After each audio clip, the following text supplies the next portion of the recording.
Welcome back to your channel Tripitaka. हम लोग आगे का सीरीज कंप्लीट कर रहे हैं बिहार स्पेशल का। बाकी और भी एनसीईआरटी सीरीज वगैरह इस चैनल पे, Lucent model, NCERT, Bihar series, ये तीनों चल रहा है। आप लोग इस चैनल से जुड़िए, देखिए थोड़ा बहुत इसका प्लेलिस्ट जा करके। देखने के बाद अगर सही लगे तो जुड़ जाइए। फर्स्ट 1000 सब्सक्राइबर को आफ्टर मोनेटाइजेशन आप लोगों के व्यूज के अकॉर्डिंग ही कि आपका क्या राय है, पसंद आ रहा है या नहीं, उस हिसाब से ही हम लोग आफ्टर मोनेटाइजेशन त्रिपिटक चैनल का एक पर्सनल ऐप बना करके, यानी त्रिपिटक ऐप बना करके वहां पे हम लोग लॉन्च करेंगे बैच। ठीक है, जीके जीएस का स्पेशली और सीटीईटी का पूरा। चलिए आइए देखते हैं यहाँ पे। तो जल्दी से जल्दी जुड़ जाइए आप लोग। तो यहाँ पे जो है फ्रीडम स्ट्रगल इन बिहार चल रहा है। ठीक है, तो फ्रीडम स्ट्रगल इन बिहार में नॉन कोऑपरेशन मूवमेंट तक तो हो गया, असहयोग आंदोलन तक। थोड़ा बहुत हम कहानी वहानी भी बीच बीच में लेते आ रहे हैं, यहाँ तक कि केवल बिहार का रटवा नहीं रहे हैं कि बिहार में ये हुआ, बिहार में वो हुआ। हम इसको नेशनल लेवल से भी जोड़ते आ रहे हैं। अगर आप ये वीडियो देख रहे होंगे, इसका सीरीज देख रहे होंगे, तो आपको पता चल रहा होगा कि कुछ कुछ तो नेशनल लेवल से भी जोड़ रहे हैं। तो याद कीजिए, यहाँ पे देखिए, याद कीजिए आप लोग। एक सेकंड रुक जाइए, यहाँ पे देखिए। अगर हम लोग बात करते हैं एनसीएम की, यानी नॉन कोऑपरेशन मूवमेंट की अगर हम बात करते हैं, तो नॉन कोऑपरेशन मूवमेंट में क्या चल रहा है इसके बारे में अगर हम बात करें, तो ये जो एनसीएम है ये खत्म हो गया है। असहयोग आंदोलन जब खत्म होता है, आपको पता है चौरी चौरा कांड 5 फरवरी 1922 ईस्वी को होता है, यानी 5 Feb 1922 में आपका चौरी चौरा कांड होता है। कांड इसको देखिए, पहले ही सब बोला जाता था, चौरी चौरा एक्शन प्लान भी आप कह सकते हैं। चलिए अब बात करते हैं कि यहाँ पे जो क्या हुआ आपके एनसीएम में। जब एनसीएम था, चल रहा था सहयोग आंदोलन, तब सभी जो नेता थे उनका ये मानना था कि हम लोग असहयोग करेंगे। असहयोग कैसे करेंगे? तो विधायिका छोड़ करके, यानी लेजिस्लेटिव काउंसिल छोड़ देंगे। अगर हम एमएलए हैं तो एमएलए के पोस्ट से रिजाइन कर देंगे।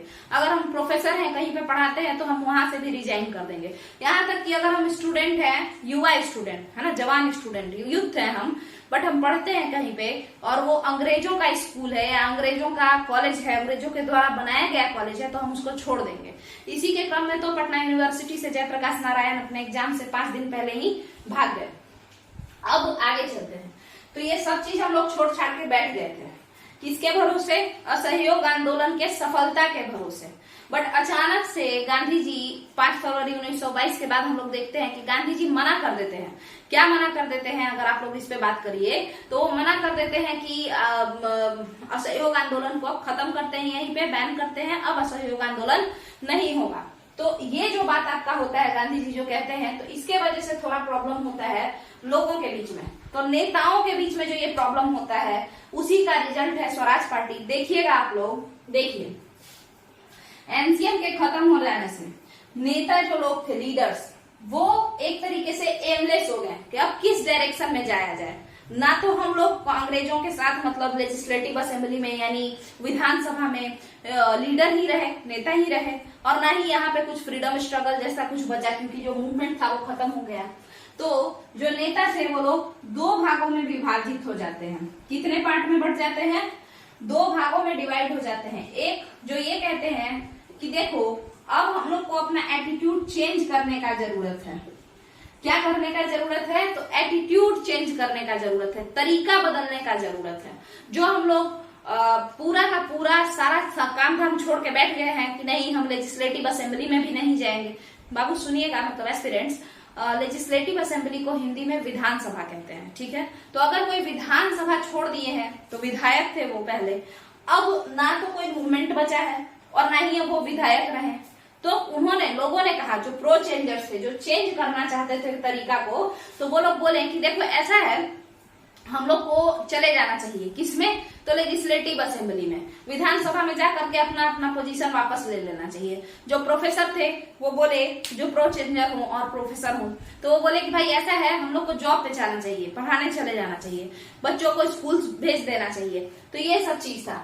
ठीक है, क्यों? क्योंकि अब एनसीएम तो चल नहीं रहा है, तो इससे अच्छा है कि चुपचाप घर हाथ पे हाथ धरे बैठने से अच्छा है कि हम लोग उसी में, ब्रिटिश सरकार के जो काम है उसी में पार्टिसिपेट करके, मतलब है ना, उसी में पार्टिसिपेट करके और अपने लोगों का भला करें।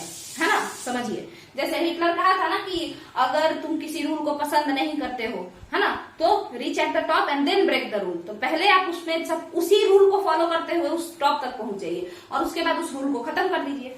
समझ में आया?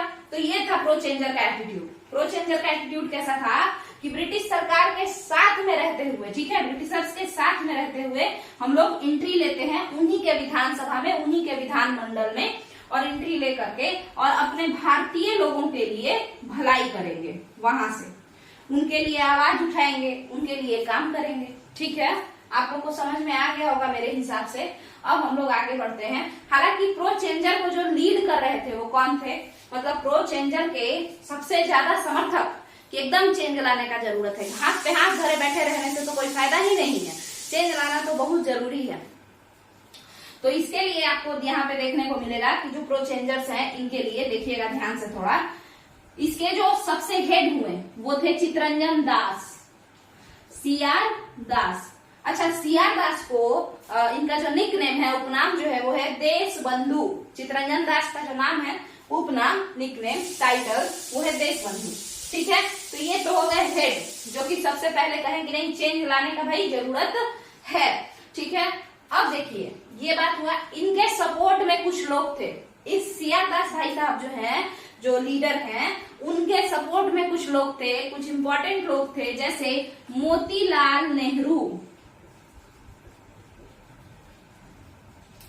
जैसे सत्यमूर्ति,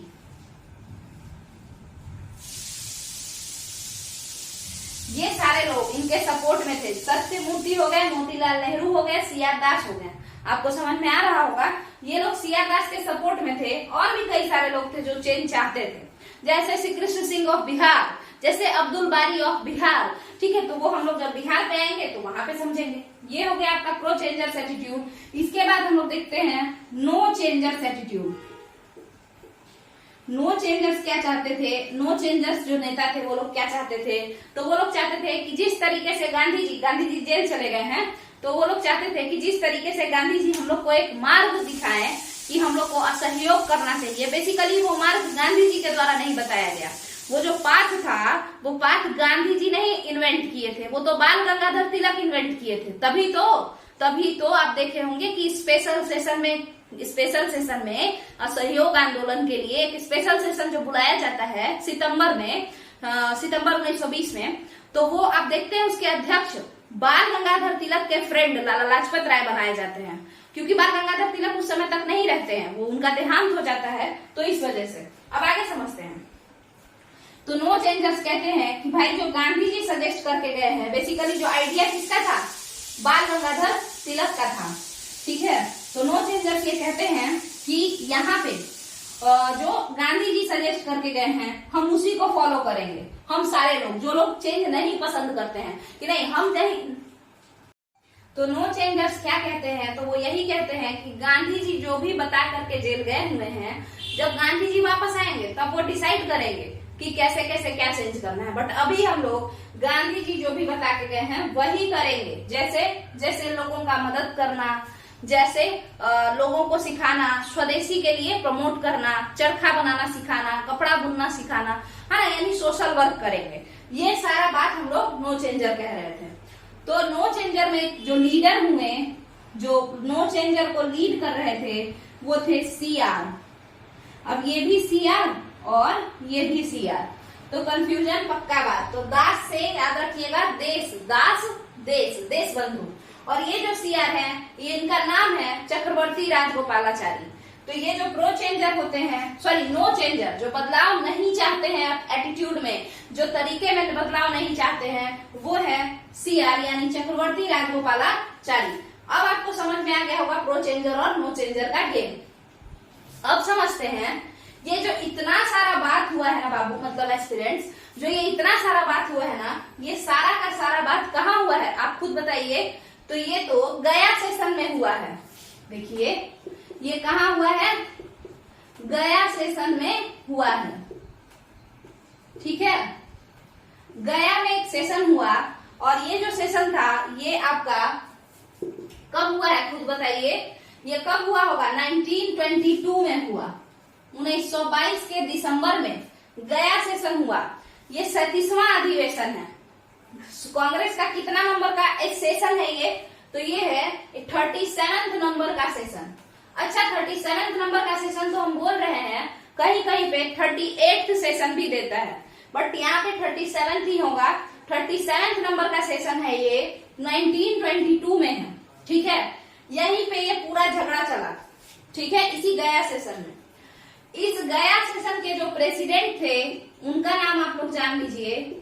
जो अध्यक्षता कर रहे थे गया के कांग्रेस सेशन को, गया आप लोग को पता होगा, खास करके अगर आप बिहार से होंगे तो, कि गया बिहार में ही है, ठीक है। आगे समझिए, तो जो प्रेसिडेंट, साउथ बिहार, तो जो प्रेसिडेंट थे वो प्रो चेंजर को लीड कर रहे थे। सीआर दास ही गया सेशन के प्रेसिडेंट थे। कौन थे बताइए? सीआर दास ही तो गया सेशन के प्रेसिडेंट थे ना, ठीक है। तो जब इनका कोई बात नहीं सुना, आधा से ज्यादा लोग ये चाह रहे थे कि चेंज नहीं हो, तब सीआर दास कहे कि तब फिर हम अध्यक्षता से रिजाइन करते हैं, और वो रिजाइन कर दिए। कांग्रेस के इस गया सेशन कांग्रेस से वो रिजाइन कर दिए, ठीक है। किस पोस्ट से? जो अध्यक्षता कर रहे थे, जो प्रेसिडेंट बन के बैठे हुए थे कांग्रेस सेशन का, गया सेशन का, गया सेशन 1922 का, जिसको आप 37th सेशन भी कह सकते हैं, ठीक है, क्योंकि 37वां अधिवेशन था ये। तो इससे ये रिजाइन कर दिए, ठीक है। इससे एक रिलेटेड बात है, और ये बार बार बीपीएससी पूछता है, दरोगा में भी पूछता होगा। आप लोग देखिए यहाँ पे ये 37वां अधिवेशन है ना, जो कि 1922 में हुआ है। 10 साल पीछे चले जाइए, 1912 में, ये एक अलग टॉपिक है, ध्यान से देखिए। 1912 में भी बिहार में ही आपका सेशन हुआ था। 1912 में भी कहा हुआ था? बिहार में ही, बिहार के पटना के बांकीपुर में, बांकीपुर जेल जहाँ है वहीं पे, तो पटना के बांकीपुर में तो ये हुआ था, पटना में 1912 में। और ये जो था ये 27वां अधिवेशन था। ये सब याद रखिएगा आप लोग कि कितने नंबर का था, कौन से साल हुआ और कहाँ पे हुआ, ठीक है। कितने नंबर का था, कौन से साल हुआ, कहाँ पे हुआ, और अध्यक्ष कौन थे? सीआर दास। तो अब बात बनता है कि 1912 का, जो कि 27वें नंबर का था सेशन, जो कि पटना में हुआ, उसके प्रेसिडेंट कौन थे? किसी को भी मतलब क्वेश्चन जब यहाँ पे पूछ रहा है इसके प्रेसिडेंट कौन थे, तो क्यों नहीं पूछेगा कि इसके प्रेसिडेंट कौन थे? तो सुनिए यहाँ पे, इसके जो अध्यक्ष थे, इसके जो प्रेसिडेंट थे, वो थे R.N. मुदोलकर। कौन थे प्रेसिडेंट? R.N. मुदोलकर। ये वाला 1912 वाला बिल्कुल भी इम्पोर्टेंट नहीं है। किसके लिए? जो लोग बिहार स्टेट का एग्जाम नहीं देंगे उनके लिए। बट अगर आप स्टेट स्पेशल से रिलेटेड कोई एग्जाम दे रहे हैं तो ये बहुत इंपॉर्टेंट है आपके लिए। ये तो पूरे भारत के लिए इंपॉर्टेंट है, बट ये वाला सबके लिए, बिहार के लिए। तो फिर वापस लेते हैं हम लोग स्वराज पार्टी पे अपने। तो देखिएगा यहाँ पे गया सेशन हो गया, प्रेसिडेंट भी हो गए, सब चीज ठीक ठाक चल रहा है। बट सीआर दास रिजाइन कर दिए क्योंकि ये प्रो चेंजर थे, ज्यादातर लोग पसंद नहीं कर रहे थे बदलाव, तो इसीलिए सीआर दास रिजाइन कर दिए। तो रिजाइन करने के बाद स्वराज पार्टी का फॉर्मेशन होता है। स्वराज पार्टी का फॉर्मेशन आप लोग देखेंगे दिसंबर 1922 में ये रिजाइन किए हैं सीआर दास, और उनके दोस्त लोग जितने भी इनको सपोर्ट किए थे, ये सारे लोग अपना देखिए। अब बात को समझिएगा, ये लोग रिजाइन जैसा मतलब यानी कांग्रेस छोड़ के चले गए, एक नया पार्टी बना लिए और इस अध्यक्ष के पद से रिजाइन कर दिए। समझ में आया? प्रेसिडेंट के पोस्ट पे जो थे गया सेशन में, उस पोस्ट से रिजाइन किए। चलिए, तो अब यहाँ पे एक पार्टी बनता है, उसका नाम रहता है कांग्रेस खिलाफत स्वराज पार्टी। ये पूरा इतना बड़ा नाम रहता है, कांग्रेस खिलाफत स्वराज पार्टी। तो कांग्रेस खिलाफत स्वराज पार्टी, जिसको हम लोग कॉमनली स्वराज पार्टी कहते हैं। अच्छा बताइए, इसका नाम स्वराज क्यों पड़ा? क्योंकि एनसीएम किसको फॉलो कर रहा था? नॉन कोऑपरेशन मूवमेंट पूरा स्वराज मॉडल को ही तो फॉलो कर रहा था। वही स्वराज मॉडल जो 1905 में स्वदेशी मूवमेंट के समय तिलक लाए थे, तो इसीलिए नाम पड़ा इसका स्वराज पार्टी। चलिए, एनसीएम मतलब असहयोग आंदोलन, ठीक है, आगे समझिएगा। तो ये जो स्वराज पार्टी है, अब ये बना 1 जनवरी 1923 को, 1 जैन हैप्पी न्यू ईयर 1923 को बन गया, ठीक है। इसके अध्यक्ष बन गए सीआर दास यानी चितरंजन दास। इसके सेक्रेटरी यानी सचिव कौन बन गए? मोतीलाल नेहरू, ठीक है। अध्यक्ष कौन बन गए बताइए जरा? प्रेसिडेंट कौन बन गए? सीआर दास। और इसके जो आपके वो बन गए, क्या बोलते हैं, सचिव, सेक्रेटरी जो होते हैं, सेक्रेटरी कौन बन गए आप लोग खुद बताइए। सचिव जो बने वो थे मोतीलाल नेहरू। इसके बाद अगर हम आपसे बात करें, ये तो हो गया किसका कंटेक्स्ट, भारत का कंटेक्स्ट। और भी बहुत सारा बात भारत में आता है कि ये लोग क्या क्या काम किया बाकी चीजों को, बट इतना ज्यादा बिहार में नहीं जरूरी है। मतलब जब हम इंडिया का जो मॉडर्न इंडिया हिस्ट्री है तो उसमें हम जरूर बताने का कोशिश करेंगे इसका डीप में और। बट अब हम लोग यहाँ से आते हैं कि ये सब लोग जब अपने एक पार्टी बना लिए तो जाहिर सी बात है कि बिहार में भी उस स्वराज पार्टी का एक शाखा, एक ब्रांच खोलने का कोशिश तो जरूर करेंगे।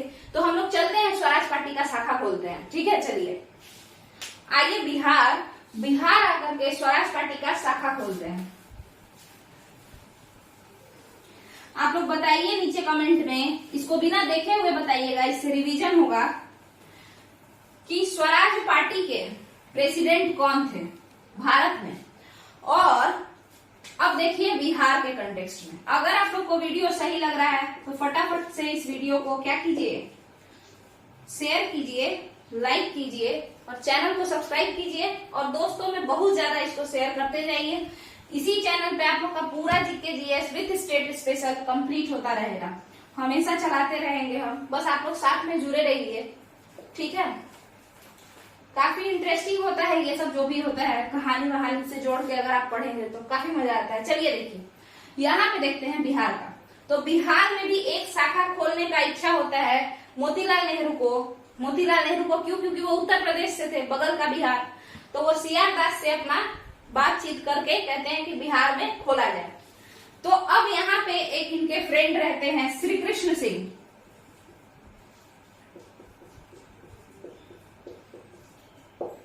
ठीक है, पटना में श्री कृष्ण सिंह के नेतृत्व में स्वराज पार्टी का गठन जून 1923 में होता है, 6 महीना बाद। देखिए जनवरी 1923 में आपका मतलब 1 जनवरी 1923 को बना है क्या, आप खुद बताइए। तो स्वराज पार्टी कहाँ का, पूरे देश के लिए।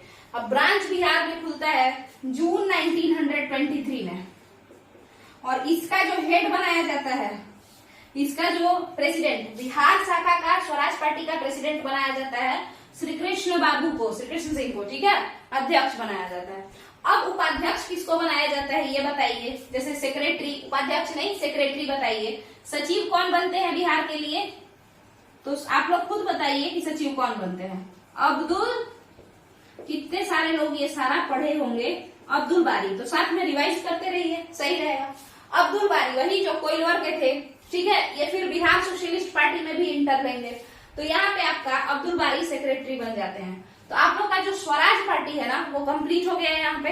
इसके बाद आगे जो है, इसके बाद आगे का जो है वो हम लोग अगले वीडियो में देखेंगे, ठीक है। तो अगर आप लोग को ये पूरा समझ में आया हो तो इसका नोट्स लिखिए ताकि आप इसको बार बार रिवाइज कीजिए, या फिर जो लोग थोड़े आलसी हैं वो लोग क्या कीजिए कि इसका स्क्रीनशॉट ले लीजिए, क्योंकि कितने सारे लोग ऐसे भी होते हैं अब, क्योंकि आफ्टर कोरोना बहुत सारे लोगों को पीडीएफ से पढ़ने का अच्छा आदत हो गया है, वो लोग आराम से पीडीएफ से पढ़ लेते हैं या स्क्रीनशॉट देख के पढ़ लेते हैं। तो जैसा भी आप लोग खुद सोचिए कि जैसा आप लोग का मतलब माइंड में किस तरीके से आप लोग जल्दी जल्दी अपना भर लेते हैं, उस हिसाब से आप लोग इसके साथ कर सकते हैं। नोट्स बनाना है, नोट्स बनाइए देख करके। तो इस चैनल को प्रमोट करते रहिए, वीडियो को शेयर करते रहिए। चलिए, थैंक यू।